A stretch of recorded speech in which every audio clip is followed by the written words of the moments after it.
সকাল থেকেই গুমোট ওয়েদার, গুমোট গরম, আর বিকেলে আকাশ কালো করে ঝেঁপে এলো বৃষ্টি কলকাতায় এবং আশপাশের এলাকায়।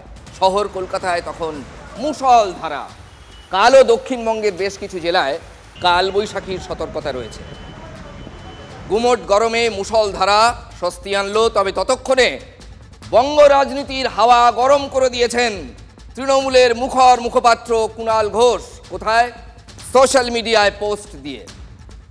এক্স পোস্টে তিনি লিখেছেন, মানে এক্স স্যান্ডেলের পোস্টে, সূত্রের খবর আগামীকাল কি রাজ্যের কোনো সিনিয়র বিজেপি অবিবাহিত নেতার বিয়ে? পাত্রী বিজেপিরই কর্মী। আরও লিখলেন কুণাল ঘোষ, যদি কাল বিয়েটা হয় শুভেচ্ছা রইল। আবার লিখলেন, যদি পার্টির বারণ মেনে নেন সেটা অবশ্য আলাদা কথা। তাহলে শুনতে পেলেন পোস্তা গিয়ে কাল বিজেপি নেতার বিয়ে। জল্পনা আরো বেড়ে গেল, আরো চড়ে গেল। কুণাল বাবুর পোস্টে লেখা সিনিয়র বিজেপি অবিবাহিত নেতা কে, তখন এটাই টক অফ দ্য টাউন। শাসক মুখপাত্র পোস্ট করলেন বিকেলে 4:37-এ, আবার পোস্ট 4:49। কুণাল বাবু এবার কি লিখলেন?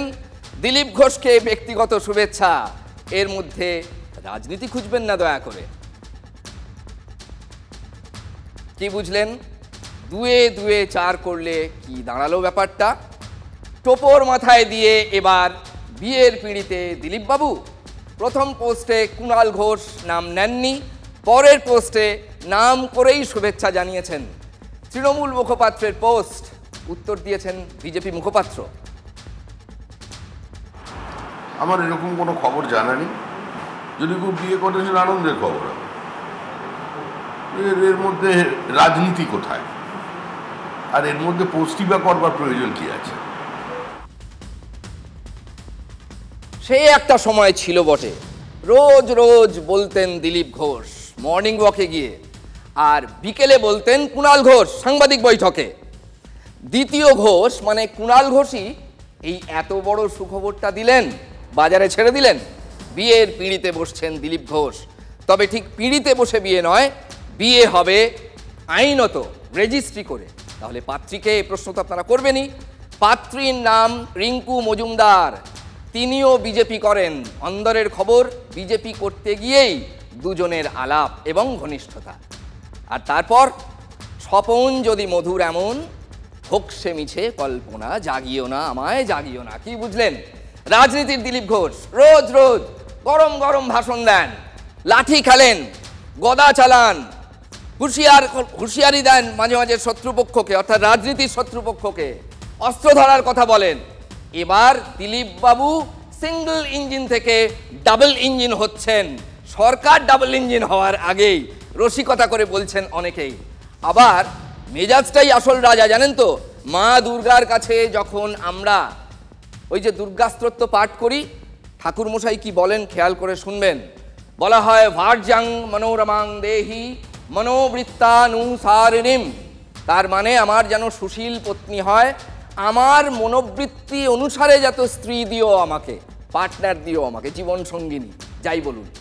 এটা একটা লৌকিক অর্থে যদি দেখেন তাহলে এভাবেই এর ইন্টারপ্রিটেশন হয়। আবার পণ্ডিতরা বলেন যে এটা আসলে ভরণীয়া ভক্তি মা দুর্গার কাছে চাওয়া হয়, নইলে সন্ন্যাসীরা এই পাঠ করেন কি করে। এখন কি ভেবে এইটা দুর্গা সপ্তশতীতে লেখা হয়েছে দেখুন, সেটা আমার জানা নেই, কিন্তু বলা হয় ভার্যাং মনোরমাং দেহি মনোবৃত্তানুসারিণী। আমাদেরও শুভেচ্ছা রইল দিলীপ বাবুকে, তার কারণ এখন তার 61 বছর বয়স।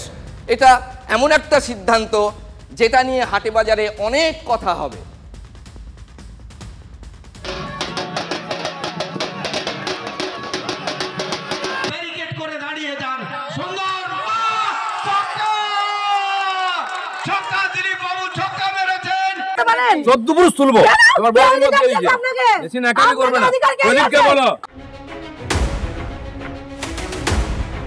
ঘোষ খালি বলেছে, কালকে বলেছিলাম গাড়ি চালিয়ে দেবো উপর দিয়ে, আমি কিন্তু সত্যি সত্যি চালিয়ে দেবো। আমার সামনে নেই, পিছনে নেই, মা আমার নাম কেটে দিয়েছে লিস্ট থেকে।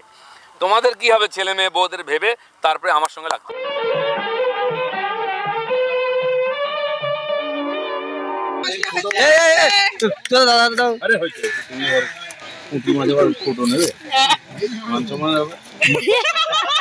26-এর আগে কি আরো কি বড় কিছু উঠবে?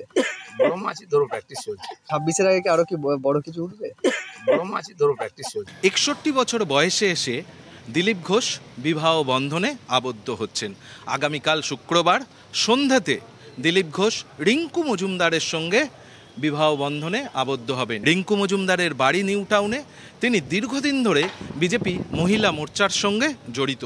অনেকে বলছেন দিলীপবাবু যখন থেকে রাজ্য বিজেপির সভাপতি হয়েছেন সেই পর্ব থেকেই নাকি তাদের মধ্যে সম্পর্ক তৈরি হয়, কথাবার্তা হয় এবং তারপর শেষ পর্যন্ত শুক্রবার রাজ্য বিজেপির প্রাক্তন সভাপতি, প্রাক্তন সাংসদ দিলীপ ঘোষ বিয়ে করতে চলেছেন রিঙ্কু মজুমদারকে। রিঙ্কু মজুমদারের এক ছেলেও রয়েছেন, যে ছেলে একটি বহুজাতিক সংস্থায় সেক্টর 5-এ কর্মরত রয়েছে।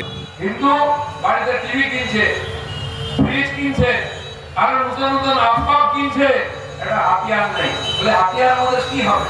আজ গোপাল ভাড়া কোথায় গেল বলা হয়েছে, তিনি খাসিও কাটতেন, খাসি যারা খায় তাদেরকেও কাটতেন। দুটো ব্যানার মধ্যে হিন্দুকে তৈরি হতাম। দেখুন, কেউ দিলীপ ঘোষকে পছন্দ করতে পারেন, নাই করতে পারেন, কিন্তু দিলীপ বাবুর এই সিদ্ধান্ত একটা বলিষ্ঠ সিদ্ধান্ত। 61 বছর বয়সে এসে দিলীপ বাবু দলীয় সতীর্থকে বিয়ে করছেন। আবার বলছি, এর মধ্যে কোনো রাজনীতি নেই। আমরা এই সিদ্ধান্তে তাকে শুভেচ্ছা জানাচ্ছি TV9 বাংলার তরফ থেকে। আর একটু মস্করা করে বলি, কিছুদিন আগেই দিলীপবাবু বলেছিলেন মা আমার লিস্ট থেকে নাম কেটে দিয়েছে। তার মানে না কই আগে পিছে, না কই উপর নিচে, রোনেওয়ালা রোনেওয়ালি। দিলীপবাবুর কিন্তু রোনেওয়ালি চলে এলেন, আর তিনি অকৃতদার থাকছেন না।